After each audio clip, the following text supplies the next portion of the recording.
Another disappointing weekend for Manchester United fans with a very, I would say, heartbreaking defeat against Aston Villa. Now, why I'm saying it as a heartbreaking defeat, it's because I think we were we were really good. I mean, we really controlled the game. If we take the barring the first few minutes, first 10 minutes, because in the starting they were really attacking us, but after that I felt even after even after Captain Bruno got injured and substituted in the second half, we were much better team than Aston Villa. And apart from that, two very well, not I mean that were really spectacular goals by Morgan Rogers. Apart from that, there were only few clear-cut chances that Aston Villa created, and while we were so basically, one can say that Manchester United are lacking this season with their defensive setup now. Last season we weren't scoring goals, but this season one can clearly see that we are a much better attacking side and a clear threat when we are in the attacking phase.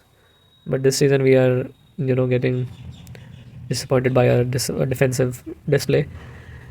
But yesterday also we missed some very good chances, I would say, to take the lead. And in the first half, I remember that Sesko missed one-on-one with their goalkeeper Martinez. But the second half chance of Cunha, that header, I mean that was really, really very painful to see that chance missed by Cunha. I mean, I think in the previous match also against Bournemouth, there for that goal from Ahmad, where Diallo crossed the ball from the left wing. There also, Cunha missed the header completely. He didn't get any contact with the ball. And yesterday he made a contact, but it was really wide. And yesterday it was very close from the goal. I mean, 5-6 yards. So you can see that the heading abilities of Matheus Cunha is very bad. I should say, not even average. That is really bad heading ability of Cunha, man. Because yesterday it was just a really, I mean, 5-6 yards is too close, yeah, from the goal. He just really needed to direct it towards goal in a better way. And reminding you that crosses from Dorgu, like you see that cross from him, like in like that one cross, you don't see too often, but you see it like in 10 games he puts one cross like this. Otherwise, all his crosses are like way above Sesko, and it's so yeah. You rarely expect from Dorgu to put that type of crosses. That the shape in the ball and the pace with which it came. He just really needed to only direct towards the goal, but that was a very bad chance. And although we created one two more chances from through balls from Mason Mount for Sesko in the second half, where he stretched, and one two long shots from Cunha in the first half, and I think Martinez also took a long shot when he came in the second half in the place of our captain Bruno. And yesterday only we missed so many players. Yeah, have gone. The lights right wing though is completely gone. They have left for the AFCON tournament. Mbeumo, Ahmad, and Mazraoui. So we had to start with Mount as a right wing player. And Mount, I think he hasn't played in that right wing position in this season. Whenever he played, I think he was already operating from the left side of the pitch. So Dalot was back to his natural right side, where I think from there he delivers not so great balls and crosses like he was delivering in the previous match from the left wing. And Ugarte came in the defensive setup because of the suspension of uh, Casemiro. And another bad blow was the injury to Kobbie Mainoo in the training, I suppose. So really a bad luck. I mean, I feel really bad for Kobbie Mainoo because this was his chance when Casemiro was suspended and few players have gone to, and now Bruno is also injured. So and I think Bruno is a maybe could be a long term injury, maybe 3-4 weeks because he pulled his hamstring, I guess. And so yeah, so this was a period where Kobbie Mainoo was really needed, because Amorim has said in his interviews that Mainoo is fighting for his position with Bruno Fernandes and not with Casemiro.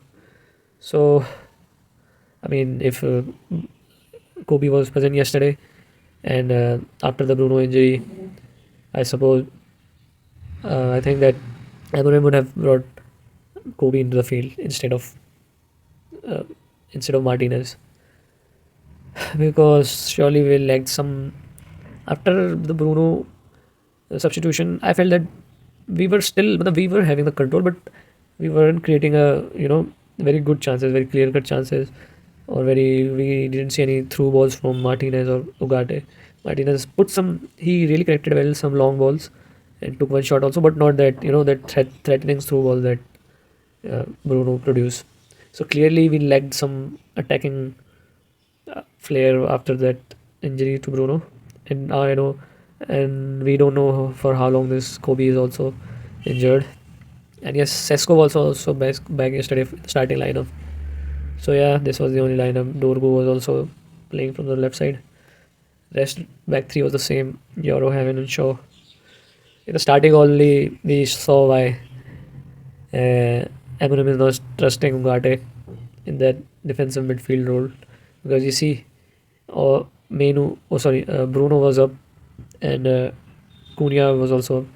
I think all the attacking three players was up, and Ugarte had the ball here in the middle of the pitch, and he got easily dispossessed. And in I think the starting 7 minutes only, yes, this was an attack, and Lemon saved it really well. See how much time he took over the ball. See how much space he had while he got the ball here, and he was completely unaware. He was in this. I mean, how is that possible at that level when you are playing the Premier League? You're not even scanning and having any idea of opposition player approaching you and easily getting dispossessed here. Good was saved by Lemons, and here it was a really good block by Aiden Heaven. And I thought Aiden Heaven had a really good game, and especially the first half, and even second half also. But the two goals, the second one could have been better, said better. Maybe more tight, and haven't given any space to Morgan Rogers. But Aiden Heaven was, I would say that he was the best player for United yesterday defensively, because Aston Villa were coming after 6 straight wins in the Premier League and 9 in the overall competition. So they were really threatening, and they were scoring goals in their previous games. So we needed a really good defensive display, and I thought in the starting minutes, Aiden Heaven was really superb. He was 1-2 chances where he blocked the shot from their striker. Yeah, I forget his name. We were chasing after him in the summer. What was his name? Aston Villa striker. Yeah, Watkins. So he was really dealing well with the presence of Watkins, even in the aerial duels. He did really do well, I suppose. I think. And here is another chance from the corner only in the starting few minutes, as I was saying. Again, I don't know how we were allowing so much space for Rogers here. This was the first shot he took from far, when we were still in the game and we were doing better in the game. I mean, why we are allowing so much space for Morgan Rogers when we saw in the previous games he's shooting from 25 yards, 35 yards, and scoring goals for fun from the long range shots.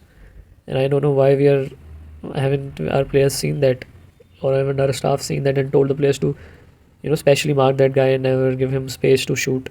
I mean, he took 3 shots and only missed this one. The rest 2 he scored, and like this came from this amazing control of the ball. The ball from the midfield of Aston Villa. It was a very fast. The ball had very, very much pace, and Rogers took the control really well. And then after it, he easily cut inside and see the distance between Yoro and Rogers. Why, I don't know why he allowed so much space to Rogers. Yoro didn't close him down enough. From there, this was a really good finish. Yeah, this was really top corner. I mean, no goalkeeper in the world could have saved it. This was really a very good goal by Morgan Rogers. And in the second goal, I would say, okay, I will discuss it when I will show it screenshot. But here, though, Lemons couldn't have done anything. because it was a really good goal. And then we got our goal by a nice press from Yoro high up the pitch and winning the ball from their right back. And also, this was a really good finish from Matheus Cunha. I thought that he will not take the shot by himself and pass it to Sesko, because here the Sesko was free, but Matheus Cunha went himself with that shot and scored a really good goal. He tried to yes, now I remember, I didn't take the screenshot of that shot. He had a very good opportunity in the first half also. I think from uh, I think in the 20th minute, around 20th minute, when from around the D only around the penalty box, he tried to curl the shot, but it wasn't. It didn't bend enough. It didn't bend enough to curl and score the goal in the opening 20 minutes. And I also remember one more shot from Cunha in the second half where he tried to curl. I think that was also from outside the penalty box. So yes, uh, Matthias Cunha is trying to trying to bend it like Morgan Rogers, but apart from this, his next two shots were really wide. And this was a really good finish, because Martinez is a big keeper, and scoring from rounding his from his side is really tough. And from this, I also remember the two chances from for Sesko. In the first through ball was, I think from Bruno only, na? Yes, I think that was from Bruno only, where he played from his left foot and somehow it reached to Sesko. But Sesko, yeah, that was a really bad miss where this Martinez, he has a really big frame, so he opened his body and really made a good save. But I mean, as a striker, you should have finished that shot. Yeah, I mean, I'm really disappointed with Sesko, because Sesko, yeah, is like people are saying, give him time. He's just it's his first season, and and he will, and he's too young, and he will be getting better. But when you see the players like Ekitike and Voldemada of Newcastle, like they have just from the day one they clicked on, and Ekitike is though he's such a baller. He's also creating assists, not just scoring. And literally, I think they have scored more than Ekitike. I think he has scored more than 10 goals and assists. His goal contribution is more than 10, I guess. And Voltemada also in the Champions League, he's also scoring with the headers, and Voltemada is also very good with his feet. Yeah, I would say he's also really has some balling with his feet, and he's also good in air. Has scored headers, and Ekitike is also scoring headers, and all sorts of goal.